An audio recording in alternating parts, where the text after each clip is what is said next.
Hey, a poor guy like you, a high school dropout, doesn't belong in such a fancy hotel. At the reunion, I never expected to go through something like that. My name is Alex.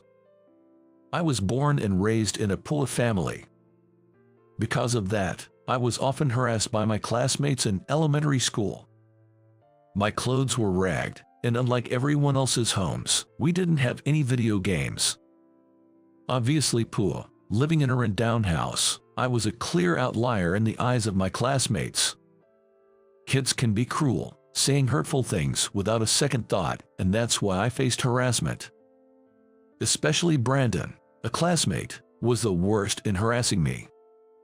"Hey Alex, a poor guy like you shouldn't be eating the same school lunch as us." Saying that, Brandon would sometimes spill my lunch on the floor and tell me to eat it, or he'd cut my backpack with a cutter, saying, "Shouldn't a poor person's backpack look more worn out?" He carried out such mean-spirited harassment. Despite his obvious successes, not only the other classmates, but even our teacher, Mr. Thompson, turned a blind eye. Brandon, whose father was a company president, was the typical rich kid, using his power as a shield. That's why no one dared to stand up to him. Brandon's harassment continued even in middle school. It seemed like I was his target, just for being poor, but I never understood why he was so persistent. "Too bad, Alex. As long as I'm the rich kid, nobody is going to help you," he said with a mocking laugh. His attitude was repulsive. But I had no intention of giving in to such things. "If you want to harass me, go ahead, but I'm not going to lose just because of that." Perhaps impressed by my attitude, gradually, I gained friends who supported me. Brandon probably hoped his harassment would make me look pathetic, but having even a few friends on my side meant I wasn't easily shaken. I always kept top grades in school. Though I refused to give in to the harassment, I am human after all. I did feel angry and frustrated when ridiculed. I studied hard every day, hoping good grades might change how others saw me. Well, Alex, top of the class again in this testament. I was praised for my good performance. But Brandon didn't like that. "You, a poor guy, don't get cocky." Brandon was angry because I surpassed him in test rankings. He was quite smart, and his grades were commendable, but losing to me seemed to irk him. As a result, Brandon's harassment escalated. He would throw away my textbooks and notebooks, and fill my desk with trash, tirelessly doing such things every day. After enduring so much, I couldn't stay silent anymore. Enough already. Isn't it embarrassing to do such childish harassment in middle school? I confronted Brandon. But he just laughed it off, saying, "Shut up. Poor people should just live miserably at the bottom." I realized it was useless to argue with him. That's when it happened. "Hey Brandon, what did you just say?" A sudden shout. It was our teacher, Mr. Williams. He must have heard our conversation and was coming over. "Why are you two fighting?" he asked. I honestly told him everything that had happened. Mr. Williams looked surprised for a moment, but then turned to Brandon with a serious face. "Brandon, it's true that Alex's family might be struggling financially, but it's wrong to ridicule that. Such behavior is for small-minded people." Mr. Williams spoke. "Whether poor or rich, we are all human beings just the same. Moreover, life is unpredictable. Your circumstances can flip at any time. What matters most isn't pride, but the consideration we show towards others." His words deeply resonated with me. Brandon awkwardly left the scene. I thanked Mr. Williams. "I'm sorry I didn't notice sooner, but you've done well to persevere. Keep that resilience. It'll be important in the future." I nodded at Mr. Williams' words. That day, I vowed to become a kind and strong person. This would become a pivotal influence in my later life. Time passed, and my middle school days were nearly over. The harassment from Brandon had ceased. Whether it was Mr. Williams' influence or the fact that it became harder for Brandon to act out, I'm not sure, but my school life was peaceful. Then, one day, we had a parent-teacher conference to discuss future plans. I had written on my career aspiration form that I intended to work. As expected, Mr. Williams questioned this. "Alex, are you really set on working? It's not impossible to find work as a middle school graduate, but wouldn't it be better to at least attend high school?" It wasn't unreasonable for Mr. Williams to think so. I was probably the only one in the entire school planning to work after middle school. But I had my reasons for this decision. "Mr. Williams, I want to start working early to support my family. Of course, there might not be many places that hire a middle school graduate, but I want to give back to my parents who have raised me this far." Mr. Williams' eyes welled up at my words. "I see. Good luck, Alex," he said, patting my shoulder. After graduating from middle school, I started working at a local inn in Nebraska. "Hey Alex, what are you dawdling for?" "Yes, sorry." Starting at the bottom, I initially struggled with the work and was scolded daily. But the reason I never faltered was because Mr. Williams' words were always in my heart. The desire to ease my family's burden, coupled with the determination to never run away no matter how tough things got, were my pillars of strength. Thanks to these, I was determined to quickly learn the job. Among those who were particularly strict with me was Mrs. Stewart, the innkeeper. "You still lack the awareness of being a professional.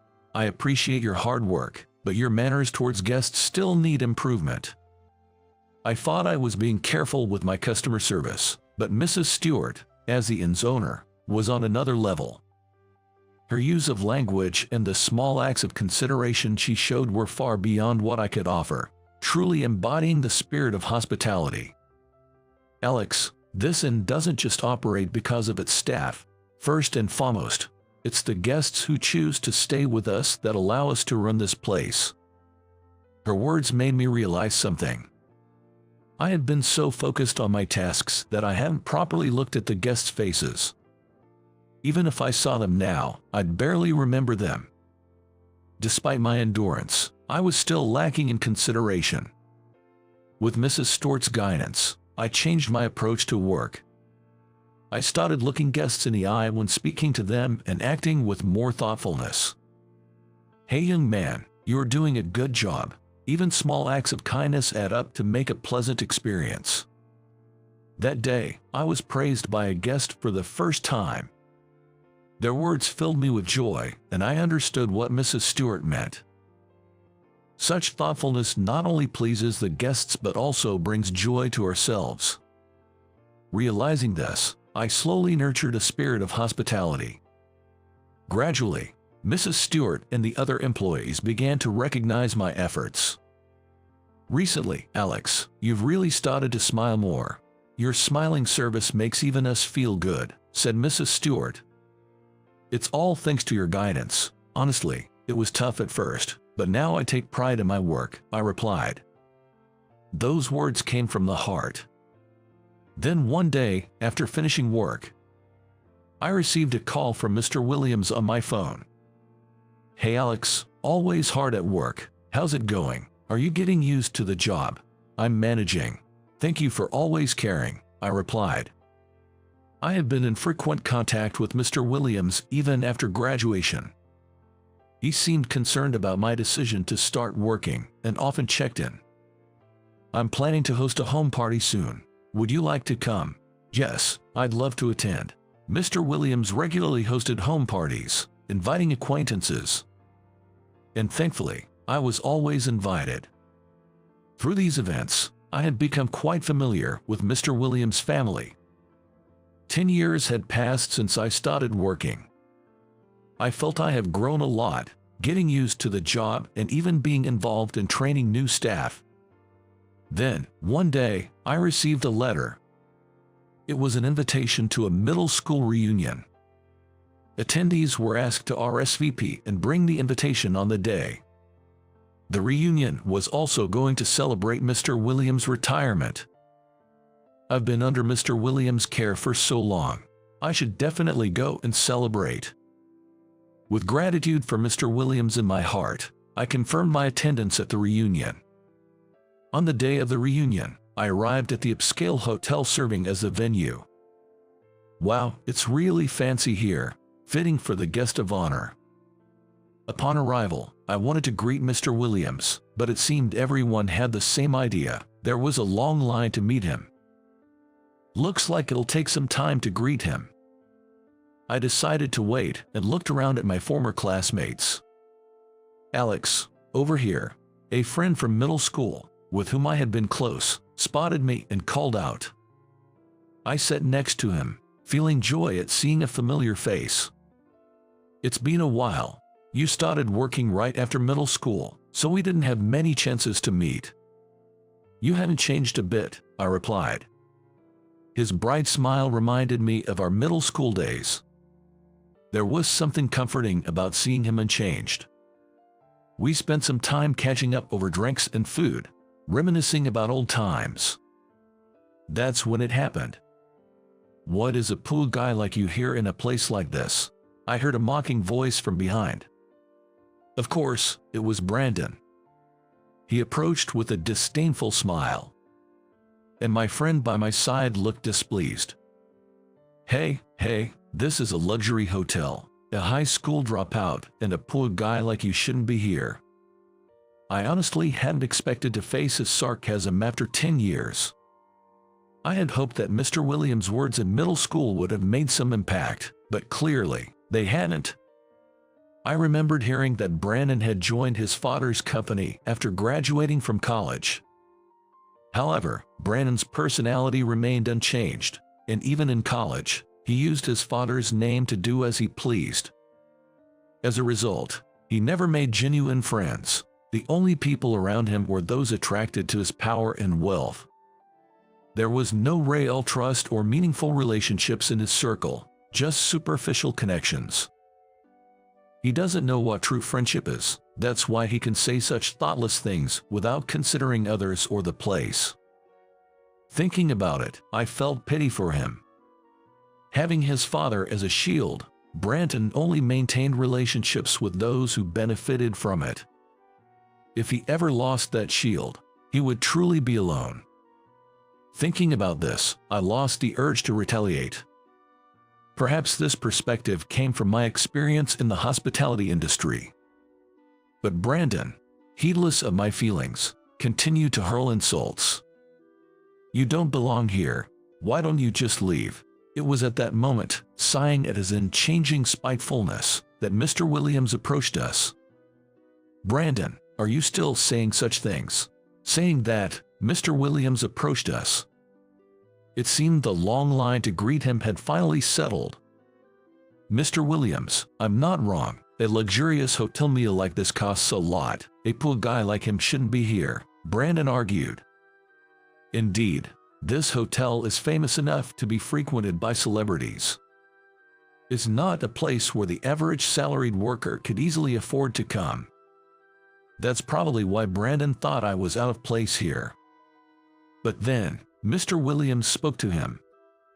Do you know nothing, Brandon? This hotel is provided by Alex. What, really? Brandon couldn't hide his surprise. Yes, I was now the leader of a new business division in a hotel chain. Assigned directly by Mrs. Stewart to spearhead our group's expansion, I had acquired several inns and hotels, including this one. When Mr. Williams wanted a special place for his retirement celebration, I offered this hotel. Alex has been working hard for the past 10 years, wanting to make life easier for his family. He studied at night, not just working but also learning to succeed in business, Mr. Williams explained. Everything he said was true. I had earned Mrs. Stewart's trust and been entrusted with this business. To repay her, I studied after work, aiming to make the business a success. I believe that the efforts I've made over these past 10 years have finally blossomed into success. No way. That can't be true. It's not a lie. This is all a result of Alex's efforts. Having watched over me all these years, Mr. Williams understood my journey well. I owed my success to my family and Mr. Williams' support. As I was reflecting on this, a familiar voice called out, "Hey, Alex is here too. Emily, you're here as well." She was Emily, Mr. Williams' daughter. Since meeting her at the first home party I attended, we had become close friends. "Wow, you have such a cute girlfriend," my friend teased with a grin. I felt a bit embarrassed by his remark. Why do you always get everything?" Brandon suddenly raised his voice. The room quieted as everyone's attention turned to us. Ignoring this, Brandon continued, "You're good at studying, have trustworthy friends, and even though you're poor, you succeed in everything. It's not fair." It seemed these were Brandon's true feelings. I learned that since childhood, Brandon had been labeled the black sheep of his family. Compared to his siblings, who excelled in various fields, he was considered lacking in talent and struggled to find his place at home. In contrast, I excelled academically and always enjoyed my time with friends. He said he couldn't stand the fact that, despite being rich and standing on the brink of despair, I, poorer and at a lower social level, was enjoying life. For that reason, he harassed me to reassure himself that there were people lower than him, finding his sense of worth in doing so. "Brandon, that's not right," I said. "I know, you wouldn't understand the despair and sadness of being rejected by your own parents," Brandon retorted, breaking down in tears. The surroundings became uneasy at his breakdown. "Brandon, stand up, what you did was wrong, but you've always maintained excellent grades, haven't you? That's proof of your effort." Indeed, he might have been fixated on being the top of the class, but he consistently held the second spot in our grades. That's no small feat. Besides, you got into high school and college because you studied hard. You didn't need to step on others to achieve your own success. Brandon's face showed a startled realization at my words. It seemed he was finally aware of it himself. He probably worked harder than any of his siblings. Surely, he had achieved significant results. But the goals set for him were simply too high, an unreasonably steep threshold to meet. Your father and siblings don't define you, Brandon. You should aim for goals that satisfy you. I'm sure you can do it, I encouraged. Alex, I'm sorry for everything. Brandon finally apologized. Mr. Williams was also moved to tears by this scene. Come on, now that everything's resolved, let's not dwell on it, let's celebrate. When my friends called out to the crowd, applause came from all around the venue. That applause was likely directed at Brandon, acknowledging his newfound understanding and reconciliation. The reunion and Mr. Williams' celebration concluded peacefully. Time passed, and on a day in June, I held my wedding with Emily. The venue was the same hotel where the reunion took place. Family, friends, Mr. Williams, Mrs. Stewart, and even Brandon attended. Surrounded by blessings, we embraced our happiness. Brandon had quit his father's company and severed ties with his family. He was working part-time and job hunting. Occasionally, he dines out with us, always asking to be introduced to a woman. Everyone walks different paths, sometimes straying in the wrong direction. But the common truth is that we can choose our own path. This applies to our value as people, too. Not determined by birth or status, but changeable with our own efforts. Both Brandon and I have engraved this in our hearts. To remember and keep striving, without forgetting this lesson.